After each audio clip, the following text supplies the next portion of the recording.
This time on episode 459 of Legends of S.H.I.E.L.D., we talk the 1992 animated series X-Men, the animated series, Season 5, Episodes 3 and 4, as presented on Disney+.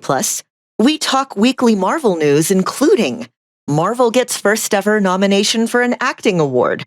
An unexpected title was Marvel's most popular movie on Disney+ in 2022. First report, more Daredevil Born Again writers revealed. Thunderbolts will serve as Black Widow's official sequel, and your feedback, including Twitter questions.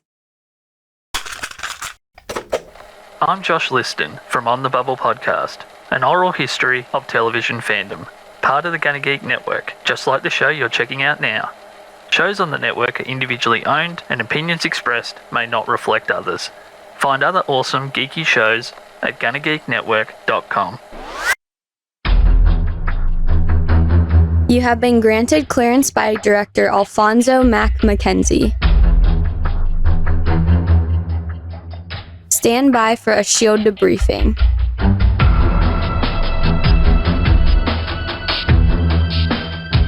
All information to be discussed here is classified and may only be discussed among agents granted clearance by the S.H.I.E.L.D. director. And now it's time for your scheduled debriefing. I'm Agent Lauren. I'm Agent Michelle. I'm Agent Chris. And I'm producer of the show, Director SP. Welcome to Legends of S.H.I.E.L.D., a Marvel Comic Universe fan show discussing the Marvel Cinematic and Marvel comic book universes as told on screen by a little theater company called Marvel Studios. The show is recorded on Saturday, January 28th, 2023, live from the Legends of S.H.I.E.L.D. studios and broadcast universal-wide. Come and join our live chat as we record. And if you didn't already catch on to it, we love talking about Marvel. Because of high-tech loincloths. If you'd like to talk to us about loincloths of varying technologies, you can find us at our website, legendsofshield.com.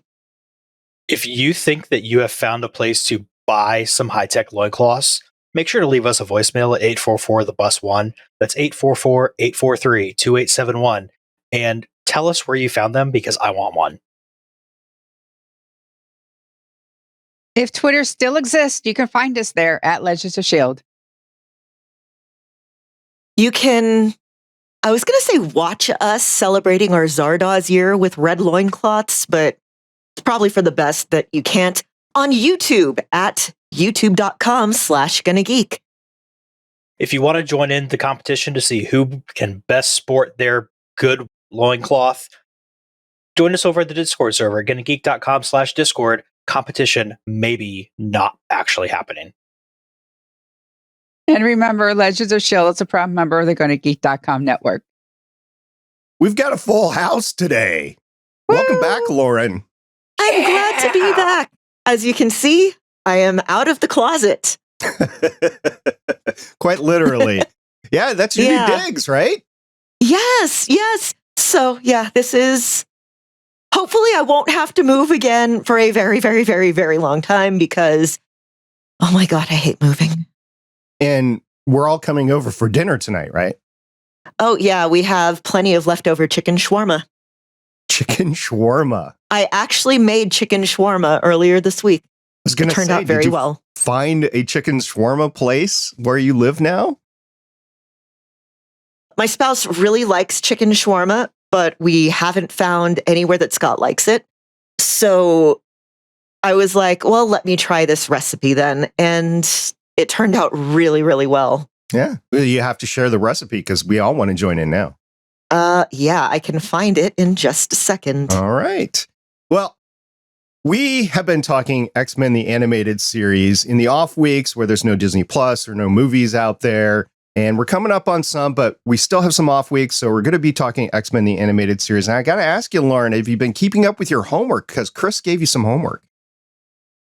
There was homework? Oh, yeah. Need to listen to the episodes for your homework. Yeah, it's been very busy here. I bet.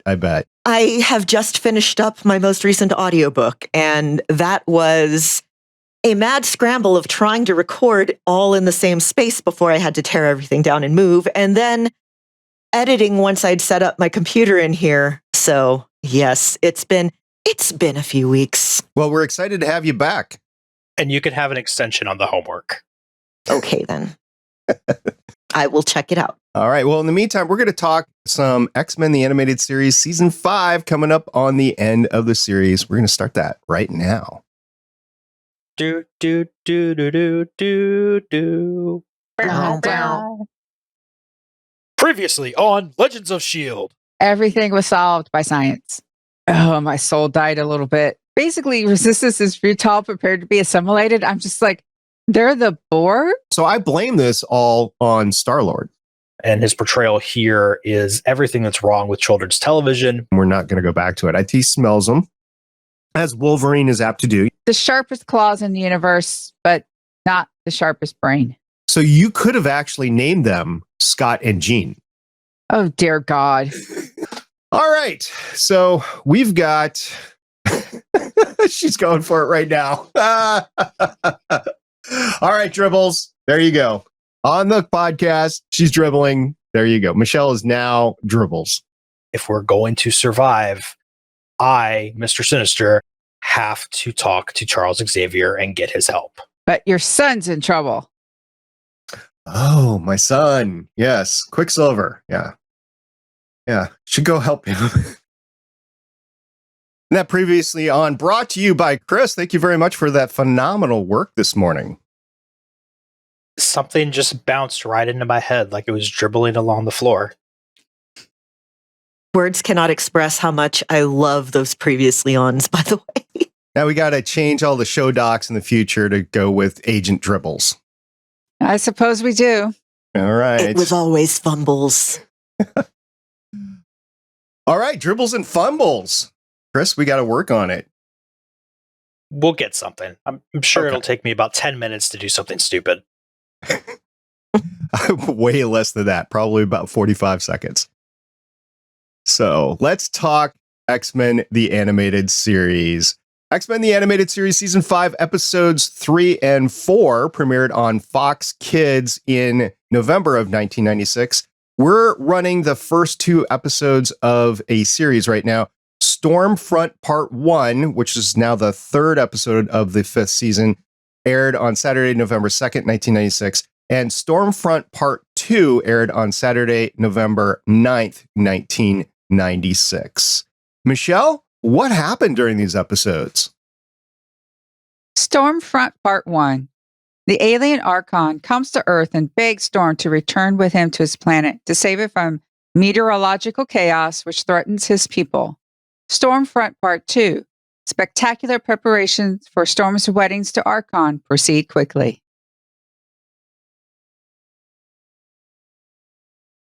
All right. So we got an alien world. We got some weird weather stuff going on and everything like that. So I don't know, Chris, what'd you think? What are your first thoughts? Something is definitely rotten in the state of Paul Marcus here. I forgot that he was a bad guy, but from the beginning, Archon was just rubbing me the wrong way, and then it turns out I was justified. I think this is the first 2-parter where having some comic book knowledge would have helped, or a better setup would have helped explain what happened to Storm. Another fantastic rich bad guy who looks like he's a good guy at first, but then everything falls apart. So that's what we're looking at here. Now, Michelle, you had a great idea of where to start the discussion of these first 2 episodes on Storm herself. It was a brief line in passing in the episode about how Storm's tribe treated her like a goddess. And this is true if you know her comic book background. When she manifested her mutant powers, here she is in Africa. And, you know, like Toto scene, she blessed the rains down in Africa because she made them, you know, she made it rain. She made it wind. She made it warm. She made it cold. And whether being the all-powerful force and influencer in our lives, they treated her as a goddess. And it took her basically having a fall from grace and then being found by Professor Xavier and becoming an X-Men to knock her ego down about 5,000, degrees.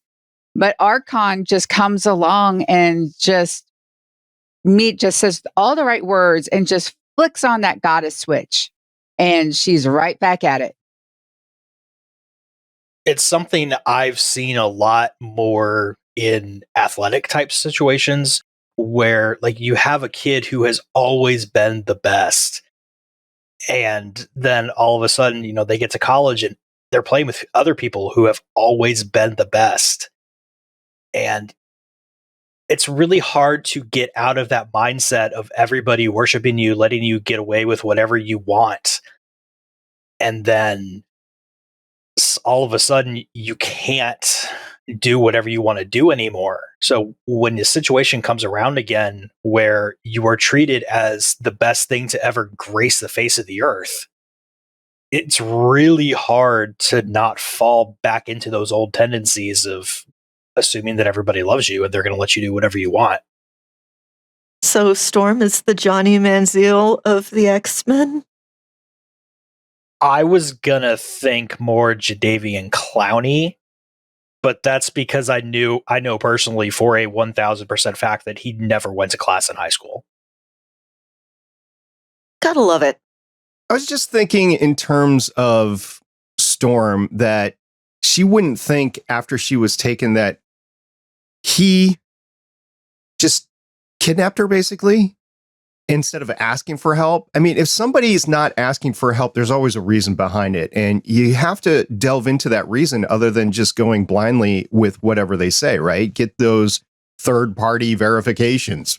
And Storm doesn't get that done. Of course, it'd be difficult to know who to trust if you're taken to an entirely new planet that you've never been to before. But yeah, that was the first thing that I was thinking is like, she just goes with it a little bit too easily. And I wish that she had taken the time to at least assess her situation going, yeah, maybe this is not all as it seems right away. Eventually she finds out, but it would have gone better if she would have started questioning a lot earlier. That's what Kaylee was popping up with too. Like, we understand that this is a half-hour kids show, hour in this case, because it's a two-parter. And so you don't have a lot of time for mistrust and earning the trust of everything. But this guy comes in and the weather is being all wonky and I need you to come save my people. It's like, okay, I can understand why you're desperate, but also you're not even going to try to ask and then kidnap. Yeah, the way Storm was treated by Archon in this episode kind of reminded me of when you hear accounts of tourists in North Korea. Like, yeah, they only show you the good parts. And then in reality, there's basically slave labor going on behind the scenes. And he shows up, he's like, hey, I heard you're awesome. Grabs her and then is like, save my planet. You could have asked, dude. You could have asked. It doesn't work this way. None of this works this way. Storm keeps trying to tell him. And it's kind of awesome that she can go to another planet and then get in tune with the planet, and then start to be able to get in tune with the weather there. So that's pretty awesome from her power standpoint, which in the series so far, I don't remember if I guess she did when we did the space episodes before, but I mean, it was never described that she had to get in tune with her environment in order to use her powers before. So, yeah. That's something that I wish was explored a little more, but hey, that's why fan fiction exists. Jubilee, of course, comes in with the epic nickname for Scott instead of Cyclone. Cyke. C-Y-K-E. Cyke. You haven't heard that one before? Well, I guess they haven't used it much on the show, have they? I don't remember. She might have used it before, but I don't remember. Yeah, it gets used a lot in the comics, and let's be fair. Cyclops is kind of an awkward name to say sometimes. You really want, if you're going to be using these names in like the heat of battle, it's kind of like, training dogs, basically. You really want it to be like a very short nickname, call sign, whatever you want to use. Right. Because, how long does it take to say Wolverine? Yeah, way too long. I mean, you could just go and he'd understand because, he sniffs everything. You just go, Gerbub, snicked, snicked, and he'd understand it. Wolfie. Something that is probably funny to only me and people who remember a Newgrounds cartoon from the early 2000s. There used to be, it was called Floating Hand Productions, and he did these little parodies of X-Men and X-Men comics and stuff like that. But it was a running joke that Wolverine, all he would say was, "Grr, bub, snicked, sticked," and then Cyclops would go, "Wolverine's right," and then translate. And the first time Cyclops said, "Wolverine's right," in almost that exact same tone, I almost died. I almost fell off the couch laughing. Like I said, only funny to me and like maybe 10 other people. I'll have to ask Matt if he did that on purpose. You know him? Yeah. Oh, dude. Okay, so maybe it's more than 10. I feel so happy. Scott and I, like all these years later, still kind of joke around with Gerbub, snick, snick. Wolverine's right. I thought it was appropriate because on the planet, shifting gears here a little bit, there's this transmitter which keeps everybody in line and that sort of thing. And then back on Earth, you have Professor Xavier running into an issue where he can't find Storm because his transmitter with Cerebro has a limited range. So they were dealing with dueling range issues. And this is the first time, at least in the X-Men the Animated Series, that I recall Cerebro couldn't find somebody because it was out of range. Again, it could have happened before. I don't remember 100% all the episodes that we've covered, but I just thought that was a neat little tidbit that you could be out of range from Cerebro. Xavier didn't pay for roaming. Yeah, he didn't take the intergalactic upgrade package. And we don't know how far away this place is. So you go back to the Guardians of the Galaxy holiday special, and all you need is one of those little satellites out there to extend the range, right? Oh, yeah, totally.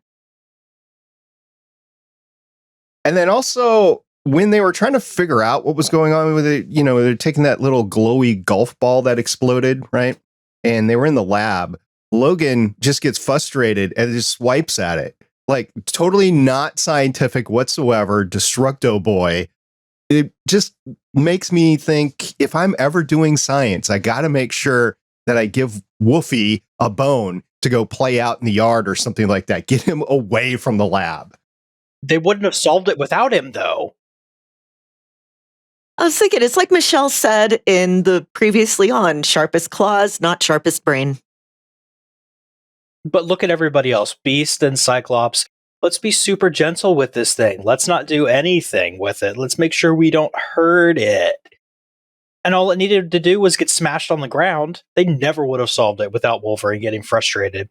Although by that point, they never would have solved it if they hadn't have made Wolverine frustrated. I know, it's like tossing a quarter. It either would have solved the problem or completely obliterated them out of existence. I'm sure there's a universe where that actually happened. Oh, another divergent timeline. And then it opens up a portal. And of course, when a portal opens in front of you, you just walk through it. You just don't pay any attention to the fact that there might not be air on the other side. You don't know. There might not be air. And they just walk through. This is why I love in Stargate how they had those probes that would go through the Stargate Malps. first. The Malps, yes, thank you. That's what I was thinking of, the Malps, exactly. It's like they need a Malp to send through portal, just a, remote control car that, I don't know, Hank or somebody keeps in their back pocket just to throw in. Now, yeah, I guess you could do it with drones, just a little drone. Bzzz. This kind of makes me wonder, though, are portals sentient beings? Because they always seem to stay open long enough, and when everybody is done going through, they close up. So in Stargate, they eventually solved this problem by saying it was a power relation thing, right? They eventually, but it did seem to be open just long enough as plot requires to get some people in or out. Or if you're like evacuating a site, like you're under attack or whatever, you'd get through and it would automatically close behind you. Portals operate by the rules of plot, which is somehow connected to quantum physics, something string theory, something magnets, yes. In the game Portal, how long do those portals stay open? Until you get open another one of the similar color, of the same color. Okay. It's been a while since I played Portal or Portal 2, and I really need to get back to that because that was a fun game. It's a very fun game. The cake is a lie. I'm not sorry. That was so no, good. I'm sorry. I don't blame you. Have you done that voice before? I joke around with Scott in it all the time. Can I say I do an impression? Yes, that is an impression of Gladys. Only if you ask us about being a potato. The tests also said you were a terrible person. We didn't even test for that. That was surprisingly good. I need to work on that. Okay. I can finally say I do an impression. It's right there. It's right there. For the audio listeners, that was actually Lauren talking, not having things pre-queued up. Nope. Nothing at all. Also, something that was not pre-queued up was, we talked a little bit about it, Storm. She goes there and then just instantly falls in love and then wants to become an empress, yet she does not know anything about the civilization or the planet. That would concern me a little bit. He's like, hey, SP!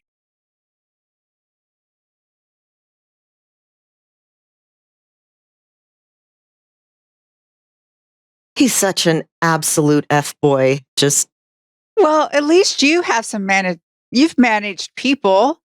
It's not like you've been in a certain type of field and then all of a sudden decide to run for president and not even understand how the Constitution works or something like that. I mean, at least you have some skills, unlike me. Yes, I work in education, but I'm trained to crush people's dreams. So I'm not too sure if I would be the best choice. I think if we're going to randomly pick one of us, we have to pick SP because we're responsible, I suppose. I don't know. If you can actively control a classroom of students, even if they're remote, I think you have some skills to run an entire planet. God, this is true. Pay teachers more. Please. This is what I was thinking about this, is it's straight out of a Hallmark holiday movie where the prince meets this lowly person from another country, whatever, and they become romantically involved. And then, there's some, she's not part of the society things back and forth. At least in those instances where she eventually becomes the princess, at least in those instances, she goes through the whole rigmarole of learning the society, of getting to know the country that she's about to be a ruler of and that sort of thing. Storm's like, nope, I'm just going to come in and rule. And of course, we know she's just going to, we talked about it already, but we know she's just going to leave and take off because, well, that's what she does. She's already ruled a society and left. He doesn't know that, though. She knows how to do breakups, though. I loved that at the end where she was like, destroys the thing. Bye. Yeah, this was the problem all along. I told you that before, but you didn't listen to me. There's so many red flags. I just think Storm didn't have, Rogue doesn't have a lot of, relationship issues. Gambit is not going to tell her what red flags to look for because he is a walking red flag. And without that interaction, without that foreknowledge, she missed him actually causing the weather problem on Earth. There's red flag number 1. Kidnapping her, red flag number 2. Automatically making her a goddess without even asking her what her favorite color was. Red flag number 2. It's like, girl, honey, you poor thing. You need some more, you need better friends in your life. Yeah, talk about love bombing. It was like an extremely sped up version of an "Am I the a-hole" question on Reddit. Also, So Archon is a terrible person. We can all agree. But his voiceover artist has a really good resume, mostly in Canadian cartoons. He's Gambit's replacement VO for like season 5. He's been in a bunch of Marvel stuff. He's voiced, I forget who, in various... he voiced Gambit in some X-Men games and in Marvel vs. Capcom. And there was a really terrible Avengers series in the late 90s, Avengers United We Stand, and he was Hawkeye in that. What's his name? Oh, geez, you say that and I didn't write it down.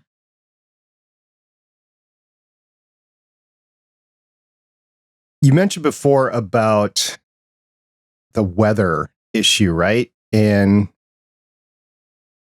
just like this whole series started, it started with riots and racial issues and stuff like that. But back in the 90s, we had climate issues, and we have climate issues today too. So it did feel a little relevant, like in the middle of DC. Oh, this weather, it's coming out of nowhere. It feels like that every season, every day. It feels like that here in the United States, at least. And I understand that throughout the world, they're going through temperature swings as well. So it's relevant even today. Yeah, well, gee, rich, powerful higher-ups favoring a power source over, climate and the well-being of the people who they're keeping as an oppressed underclass. I wonder what that would be like. Again, the show is supposed to be a warning, not a playbook. Yeah, unfortunately, right? So there was a lot of fights in here from the get-go, right? Because you had the weather stuff going on at the beginning, and you have a lot of other stuff going on. What was your favorite fight in the whole thing, Michelle? Oh, the one against the robots. Is that the one that had beast hopping? Because that was my very favorite. Yeah. The one with, Beast Hoppy. Yeah. It's just so funny. Like, first in that fight, there's a scene where Cyclops does a flip and lands on like perfect ballet tiptoes because they just kind of pause the animation right there. And then we get beast hopping, and I was like, okay, this takes the cake for me. This is funnier than Conan the Barbarian sitting in a news desk like he is earlier in that episode. Which, by the way, yes, Archon was explicitly created to be kind of Marvel's version of Conan the Barbarian meets John Carter of Mars. Mm. And you see that in the Loincloth, honestly. Chris, favorite fight? This one,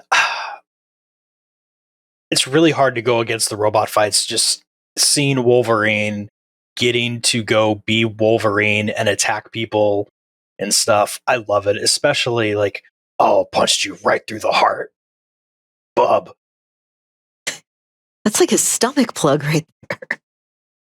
The robots, the floating robots on the planet, were a lot like Sentinels. And this is great for kids' cartoons because, they're not people. You can go ahead and destroy them.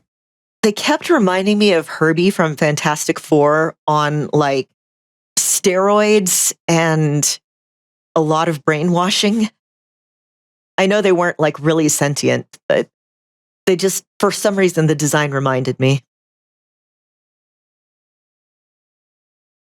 But yeah, Storm just basically pieces out. I feel like that's a good endpoint for these episodes. In reality, I would love to see the fallout from this, but it's a kid's cartoon from the 90s, and we didn't really do that yet. Well, we started talking about that last week. We started talking about what we think we're going to see or what we could see in X-Men 97. That's going to come out either later this year, early next year. We don't know exactly when it's going to premiere.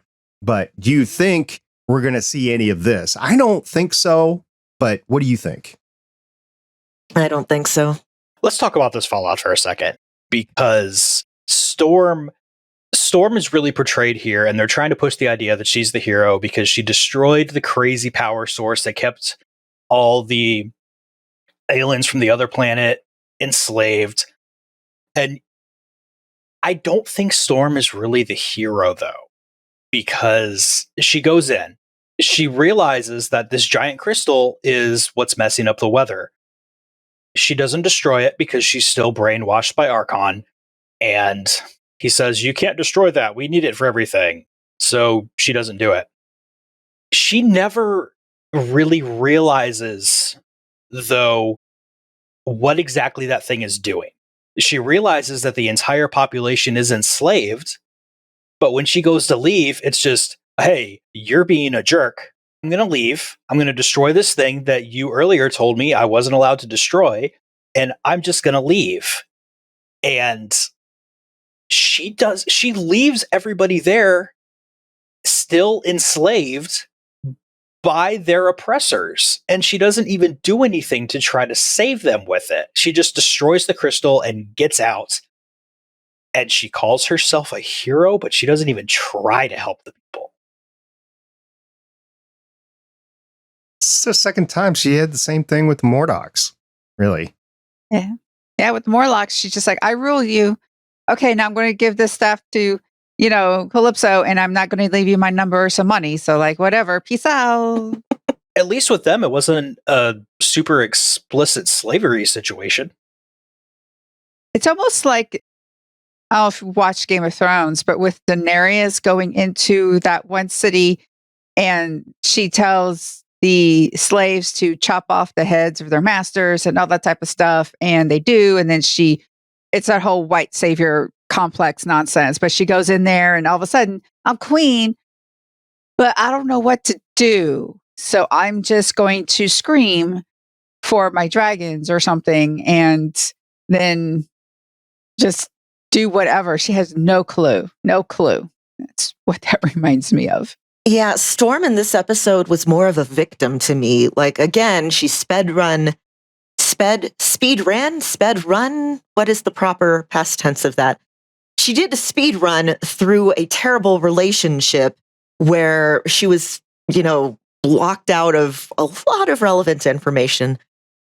And in the meantime, you have Wolverine, Cyclops, and Beast, who are actually the ones who are getting their hands dirty because Storm's their friend. This reminded me how much I used to ship Wolverine and Storm back in the day. And it's like, come on, he's right there. He's fine. And she really comes off to me as more of a victim in this case. I would expect more from her being an X-Men than just being a victim.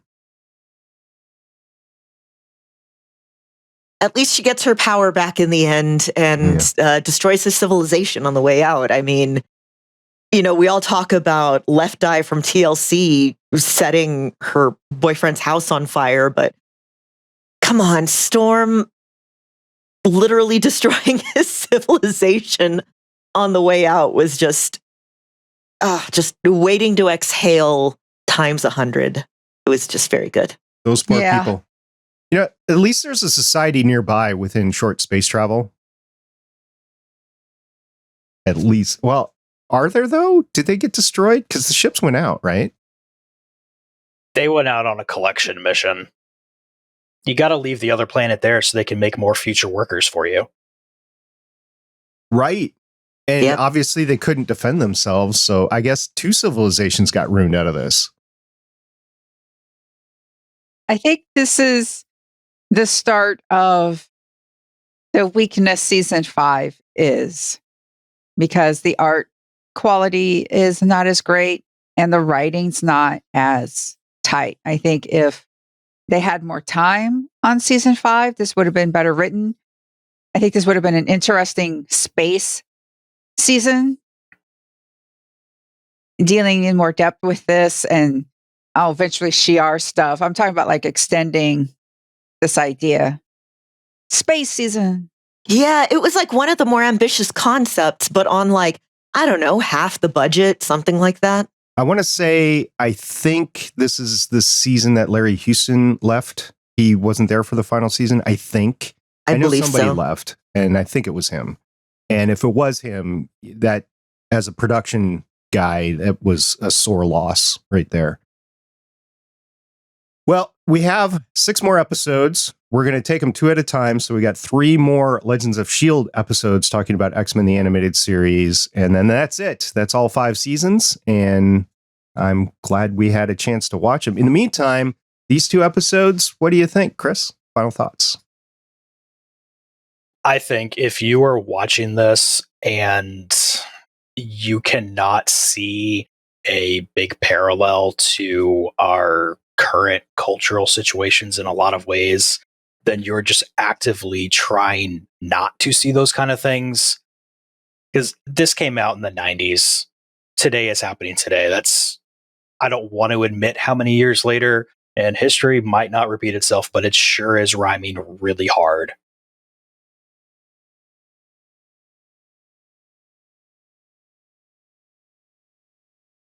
I thought it was interesting bringing Storm into a main storyline. Like last time we had a lot of Beasts, and this time we had Storm. Though it wasn't as well written as it could be, at least it wasn't all about Wolverine. On the serious side, it is incredibly depressing how relevant X-Men continues to be. And on the lighter side, first of all, Jubilee basically wearing cat ears for the whole second episode just cracked me up. And they used the land speeder sound effect from Star Wars every time like one of the ships would do anything. And since I have like a Pavlovian response to certain sounds, it just kept being like, what? It was kind of funny to me. At least it wasn't, what was that miniseries V that literally took old sets of Star Wars and threw them out there? The original V, not the reboot, which only lasted a season until I believe it was ABC canceled it. I think it was ABC, yes. All right. So next time we're going to be talking X-Men the Animated Series, Season 5, Episodes 5 and 6. If you have comments on that or anything that we talked about so far, please let us know on our Twitter account at Legends of S.H.I.E.L.D. or in our Discord server at GonnaGeek.com/Discord. In the meantime, we do have some Marvel Studio news to discuss, some of which is pretty cool.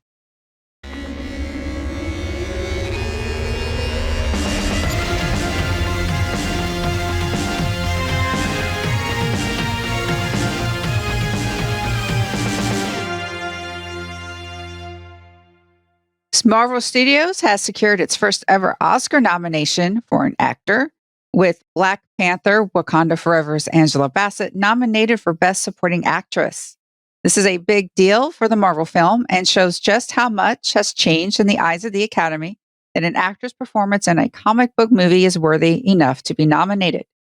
Black Panther Wakanda Forever totaled 5 nominations for the 95th Academy Awards: Best Supporting Actress, Best Original Song, Best Costume Design, Makeup and Hairstyling, and Best Visual Effects.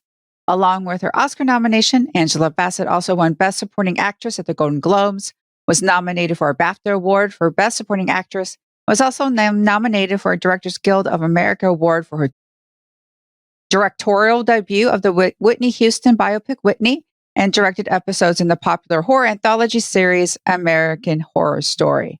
So the legend herself has brought home an acting nomination to MCU. I'm so happy. I'm every year I'm like, okay, this year I'm not going to watch the Oscars. And every year I somehow end up watching. This year, I'm actually looking forward to it, between Angela Bassett being nominated and Everything Everywhere All at Once getting so many nominations. The Academy has historically had a bias against quote unquote genre films, whether that's fantasy, comic book, horror. And we're starting to see a turn in that, where people are recognizing that, hey, there's some genuinely really good performances that come out of these. Stop being snobby. And since her performance did move me to tears several times in Wakanda Forever, it's between her and Stephanie Sue for me for supporting actress. And either way, I'll just be so thrilled. It'll be interesting to see how the industry goes forward with acceptance of this genre stuff, these big budget films, and the awards. because there's been a dedicated pushback against all this money flowing into these films and these films ruining the industry as a whole. So it'll be interesting how the industry either continues this or not as it goes along. Well, then they can just call up the Wambulance, because a good movie is a good movie, and the award is for the best whatever, not the best whatever from these things that we've decided were the only ones allowed to have a nomination. Yeah, and I'm sure if you go back and you look at what critics were saying in the 1940s, it was all musicals. In the 60s, it was all westerns. There's these periodic cycles of, hey, this is what's popular, we're going to do a lot of this. And there's always that separation between what's popular and what is considered high art. And I think it's BS, but judge things on their own merits, not on, I don't know. I have a lot of thoughts. As a horror fan who is still angry about Toni Collette not winning Best Actress for Hereditary, I have opinions. Yeah, it's interesting that you brought that up. I didn't think about that because it could apply to Westerns as well. Maureen O'Hara spent years advocating for John Wayne to get an Oscar, which he finally did. One could debate whether he deserved more than he got, but he definitely did a great performance for the one that he did eventually get. And then, of course, you could take a look at the person too, but it took a lot to get him his Oscar. So yeah, okay. It's the same thing. So I'm glad you brought that up. I didn't correlate the two. Yeah, there's also, after The Exorcist, people were like, oh, maybe horror will start getting noticed. Nope, horror is still kind of dismissed as just schlocky whatever. And when Return of the King swept the Oscars, it was like, oh, hey, maybe fantasy films will start being taken seriously. And no, still. Well, Lord of the Rings got some, right? Yeah, no, after it was Return of the King that just swept. Right. Lord of the Rings got the other two movies got a couple of nominations. Yeah, but fair. And I'm curious to see if this is the start of like an actual, between this nomination and between the Academy trying to actively court like younger and gender minorities and ethnic minorities for the Academy. It'll be interesting to see if that has any bearing on what is considered for Oscar nominations. Yeah. But we'll see. Yeah, the whole Golden Globes things go down that path too, right? So, well, we'll see. And the Academy Awards, the 95th Academy Awards, is scheduled to be on Sunday, March 12th, 2023 from 8 to 11 p.m. That is Eastern Time. Chris, you got something for us. What do y'all think was the most popular movie from Marvel on Disney Plus in 2022? Thor. See, you'd think it'd be something like that. I want to say it's Iron Man or the Avengers. See, I would say like with the Guardians of the Galaxy short, I would say that because it's short and it's Christmas and everyone watches it. Well, for a very specific measurement method here, which Nielsen used, Nielsen decided to roll with how many minutes was this thing streamed for. And when you measure that way, with 4.236 billion minutes streamed in 2022, that means The Eternals was the 13th most streamed film of the year on Disney Plus, making it the most streamed Marvel movie on Disney Plus. Now, part of that is because 4.236 billion minutes is like 8 people watching the movie one time through. But it is an interesting thing to consider. I'm watching it. I've watched some of these Marvel movies a couple times because we enjoyed it so much, or gone back and rewatched it to prepare for other things. And you have friends going and saying, hey, watch this movie.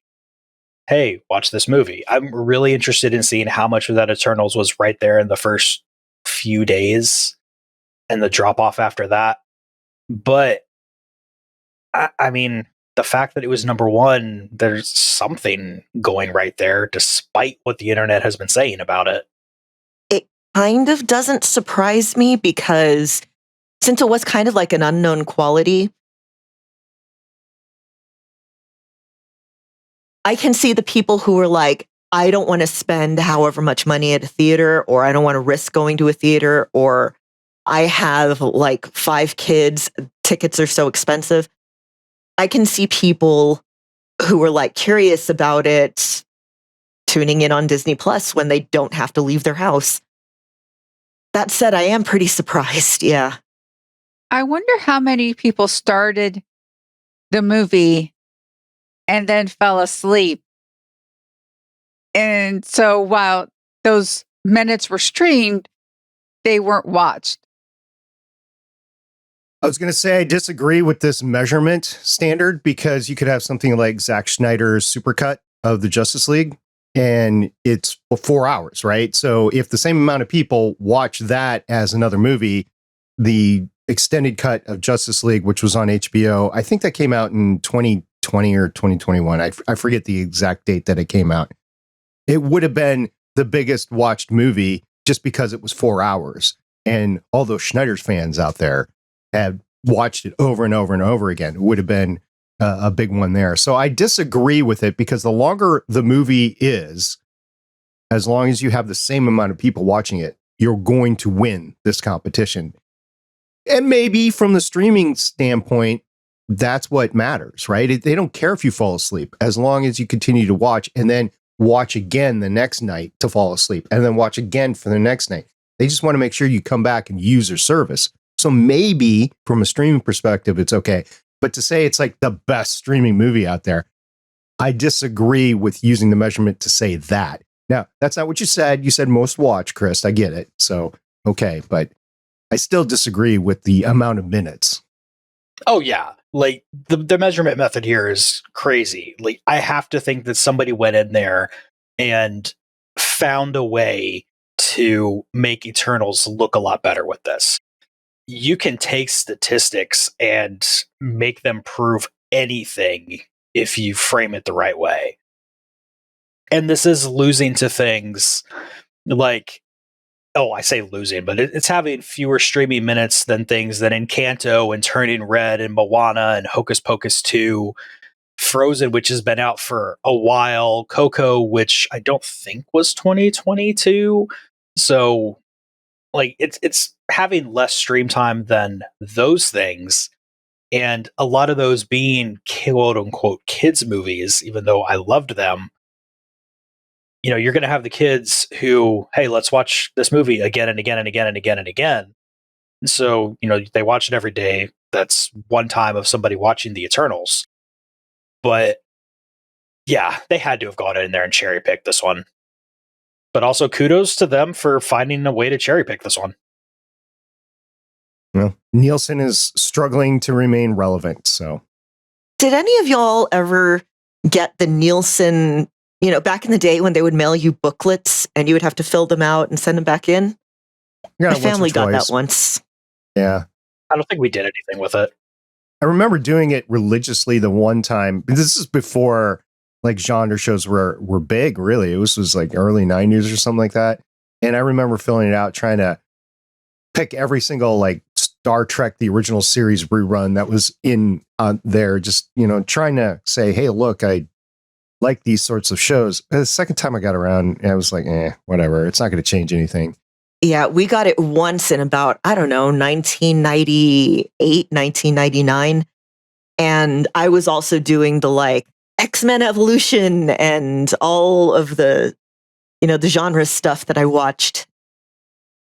I get intensely aware of these conversations when it comes to podcasting because they're trying to hyper evaluate the listener for advertisement. They're trying to monetize podcasts left, right, backwards, the podcasts that do monetize. So they're looking for those intense demographics, age, the location, they're trying to attribute you to basically a bank account and your spending habits when it comes down to it.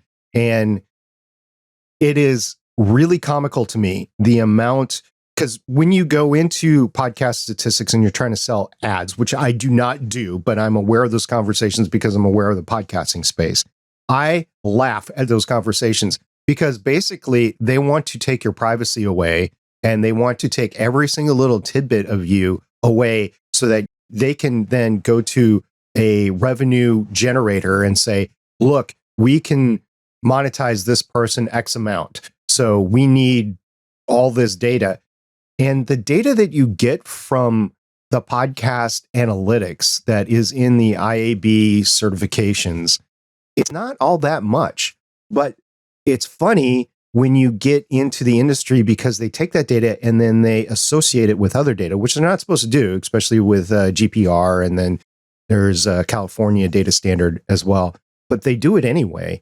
And I attribute that towards stuff like this with Nielsen, because there's so much data that these streaming services are actually getting from you that they're not sharing with you. And they're not sharing it with you for a reason, because if you saw all the data, you would be abhorred at the privacy.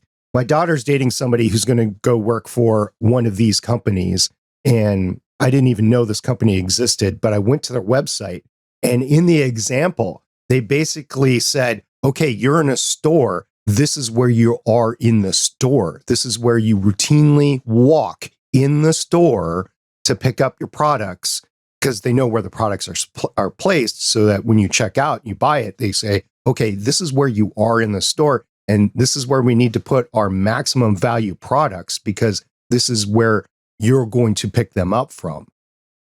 This sort of data that's out there already that stores, virtual and physical, are using all the time.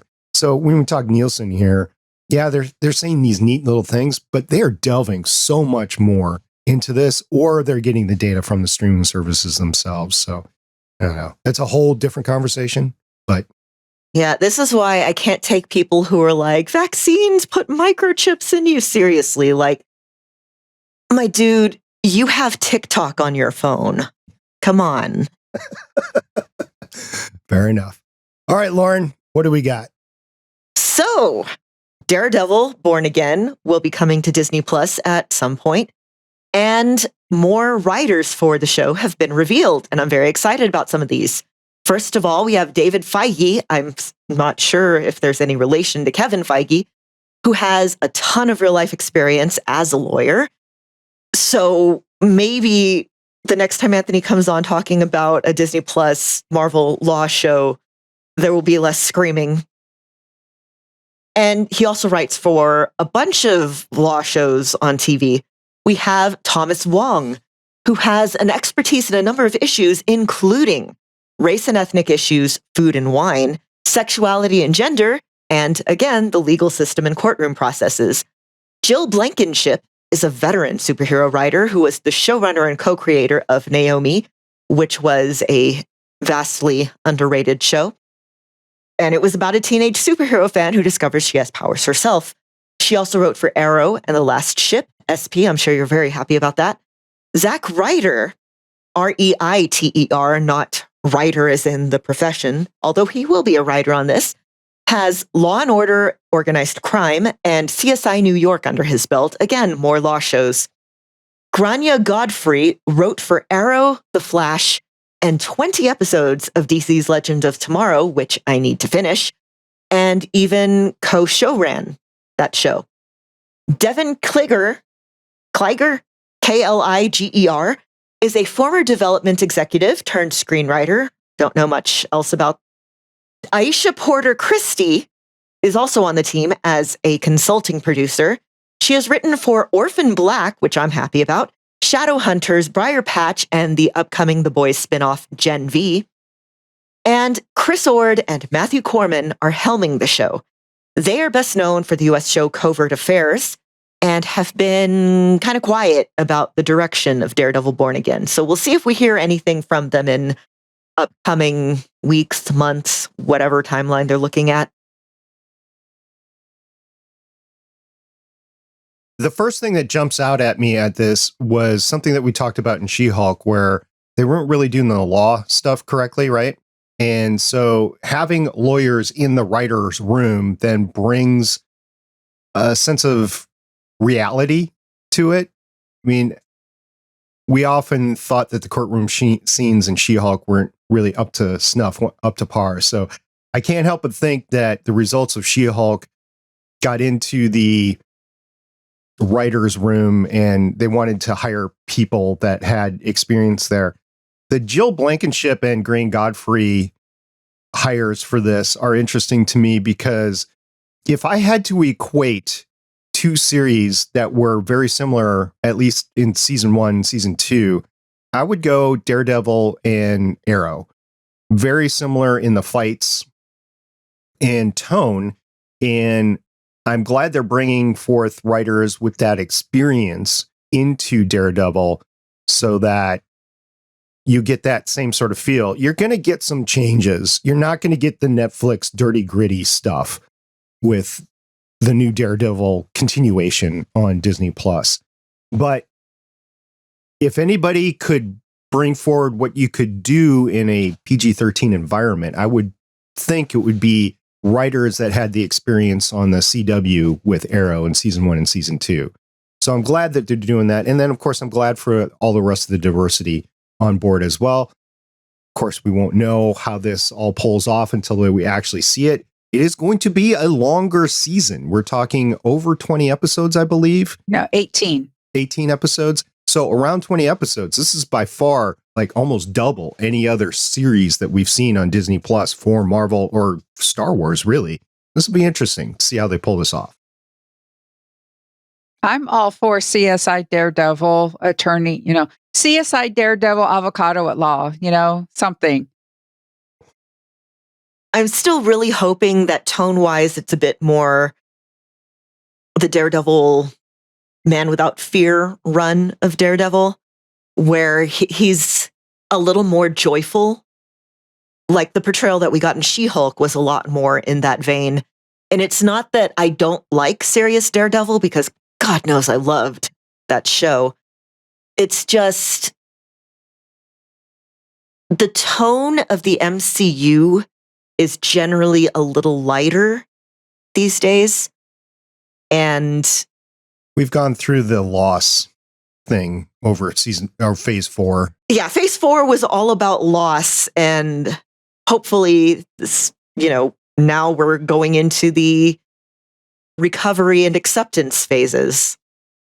Yeah, hopefully, because I don't think I could take too much more. We talked before about the phase 4 issues, which were compounded by the pandemic, but I'm really hoping that they move on and move in a direction that is right. I mean, the universe has changed, the MCU universe. The universe has changed, and we need to accept that and acknowledge that. But at the same time, we also need to be entertained at the same level that we were before. So I'm just hoping that we go forward with that. Yeah, I haven't gotten a ton of Daredevil experience, like the Netflix shows and the Ben Affleck movie. Think of that what you will.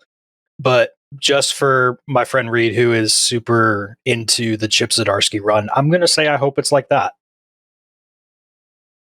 Again, that is the Men Without Fear run. Everybody, I'm pretty sure that's the Man Without Fear run. I'm pretty sure as well.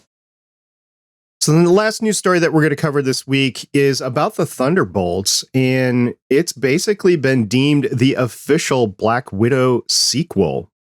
So following Natasha Romanoff's seemingly permanent death in Avengers Endgame, Scarlett Johansson's lethal assassin returns in Phase 4's Black Widow-centric solo film. However, a sequel to the 2021 film has been absent from the MCU slates for Phase 5 and 6. In a recent Instagram post to promote the new art of Black Widow, Marvel Studios Director of Visual Developments Andy Park revealed that Thunderbolts will act as a sequel to Black Widow. The film is slated for July 26, 2024, and is going to be released as part of Phase 5. And although the plot for the upcoming film is still unknown, fans can expect the return of many fan favorite characters. The team, who is assembled by CIA Director Valentina Allegra de Fontaine, who's played by Julia Louise-Dreyfus, will consist of 6 members, at least so far. Yelena Belova is played by Florence Pugh. Red Guardian, played by David Harbour, who I still think he brought that character way more joy than I ever thought could be in that character. So good on you, David.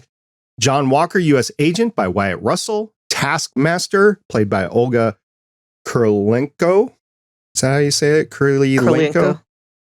Ava Starr, Ghost by Hannah John Kamen. She was in a sci-fi series, so I'm glad that she's having another shot at the role. I don't think her portrayal was as good as it could have been in her previous one. And Bucky Barnes, aka Winter Soldier, aka Lauren's love, Sebastian Stan. Harrison Ford will enter into the MCU as General Thaddeus Thunderbolt Ross, reprising his role after debuting in Captain America: New World Order. Yes, the Thunderbolts is filled with several incredibly attractive people who are playing fun characters, and I'm very excited. My one regret here is that we won't get Kate sparring with Florence Pugh in this. No, but we're going to get Old Man Bucky tries to wrangle cats while listening to Professor Jones.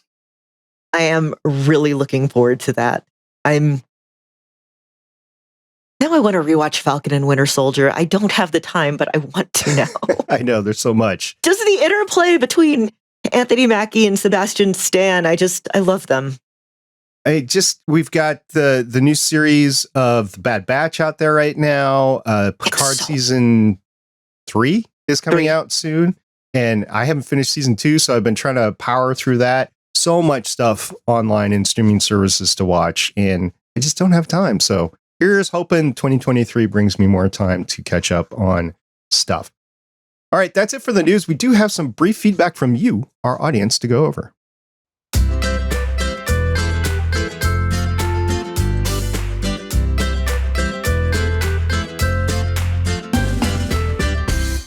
A couple of tweets from @MrParacletes on Twitter to us. The first one was listening to episode 456, and you're wondering about Henry Cavill casting for Marvel.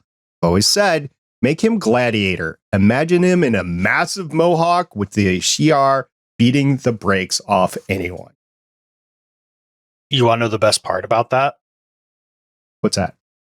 I bet Henry Cavill would grow the mohawk for real and not have to have it added with effects. Oh no, it's mustache gate all over again. Mohawk gate. I mean, Henry Cavill in skin tight spandex with a mohawk. That's just not a mental picture that I'm entertaining right now at all. No. The mohawk would be easier to conceal with a wig than the whole mustache thing was, because you can't take a mustache off with prosthetics, right? But a mohawk, you can tap down and you can put a wig on top. You can actually do really good mustache prosthetics, though. But taking it off? Oh, good point. Taking it off, yeah. Yeah, that was the whole... Yeah, that was the issue, wasn't it? Yeah. Mm-hmm. Well, I'm interested out there for anybody else. If you have thoughts about Henry Cavill casting in the MCU, I'm sure Kevin Feige is just at the edge of his seat waiting for us to come up with the right answer there.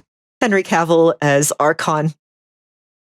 I'm just waiting for the ultimate middle finger casting of Hyperion.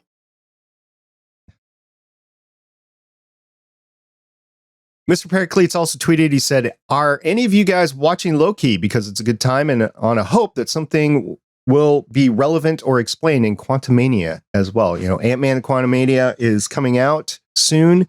And yeah, Michelle, you'd probably be the most likely person to rewatch Loki because you're all into that timeline stuff.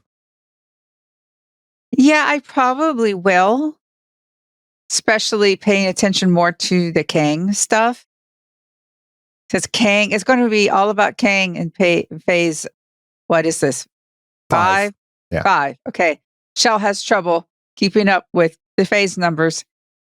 I probably will.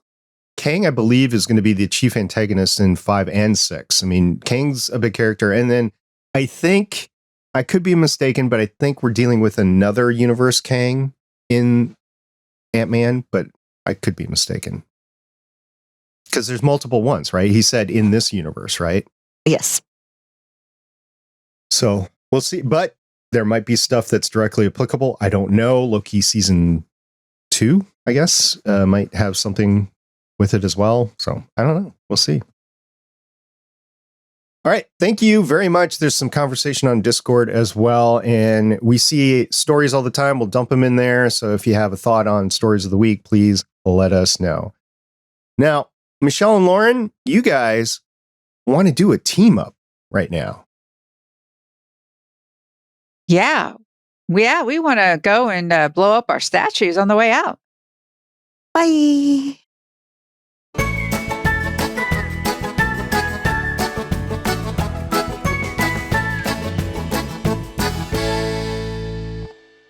Woohoo! Made it to the end of another podcast for Legends of S.H.I.E.L.D. Thank you very much for listening. We really appreciate it. I'm serious. If you guys have any thoughts about X-Men, the animated series from 1992, let us know. We have 3 episodes left. We want to get your thoughts on it because this will be the last time that we discuss it before X-Men 97 comes out in months from now. I think we can say months. In months from now. So looking forward to what your thoughts are there. I know it's a beloved series from back in the 90s. Again, I did not watch it when it was first out, but I know a lot of you did, and I could see how you enjoyed it. So I want to hear from you. What do you think of it now as you're rewatching it before X-Men 97? So first of all, the comics that I keep referring to as Man Without Fear is actually just Daredevil by Mark Waid, which then goes into the Chip Zdarsky run. So yeah, check those out. Thank you to all of our listeners, and thank you again to SP for wrangling the cats, Michelle for being so on top of the notes, Chris for making the world's best previously on videos. Yes. Yeah, Chris, you should go pro with that. Find me a place where I can get health benefits and approximately what I'm getting paid right now, and we'll see what happens. All right. You can find everywhere I'm at lwsalinas.com, including audiobooks and stuff. And this past a week ago from today, I was a panelist in a couple of panels on the Multiverse Fundraiser online convention. This time, we were raising money for the John Ritter Aortic Health Foundation.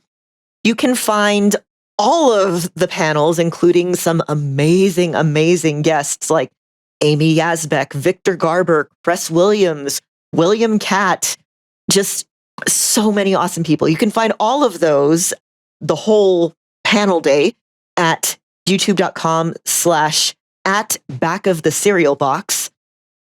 And you can find the individual panels. The ones that I'm on are the voice actor panel, the fanfic panel, and the B-list characters panel.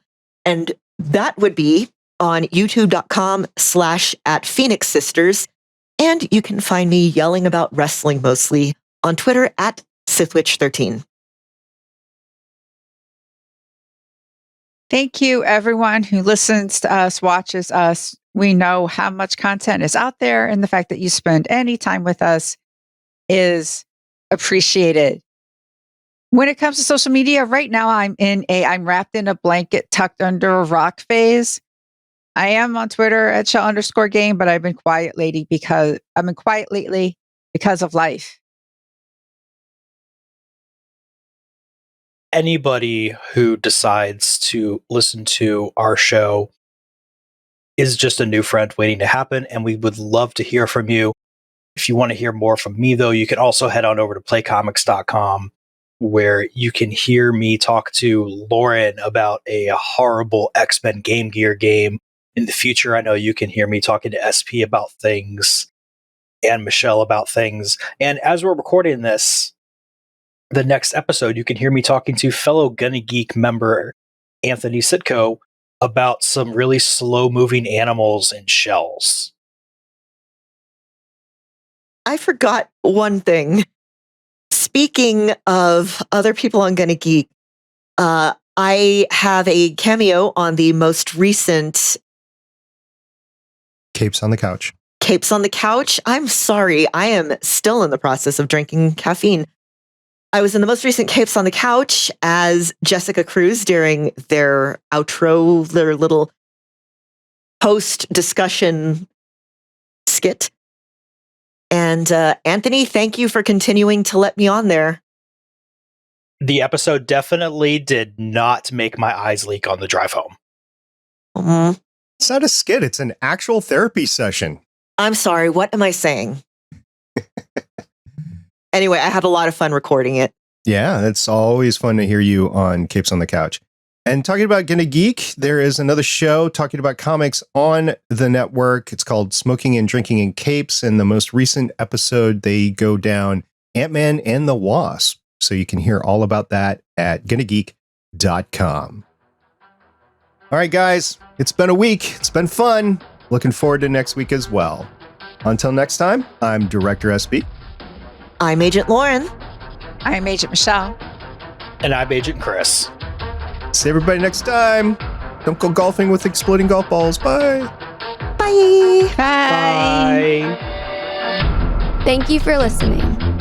If you want to leave us feedback, go to gonnageek.com and you will find all our contact information and other shows. You can also visit legendsofshield.com where you'll find our complete archive of podcasts. The music heard on this podcast is by Kevin MacLeod, found at incompetech.com, and also artists on pond5.com and audiojungle.net. The opinions heard on this podcast are those of the individual hosts and do not represent Stargate Pioneer Productions, Legends of S.H.I.E.L.D., or Gonna Geek. Agents of S.H.I.E.L.D. is the property of the Disney Corporation, Marvel Studios, and ABC. No infringement is intended.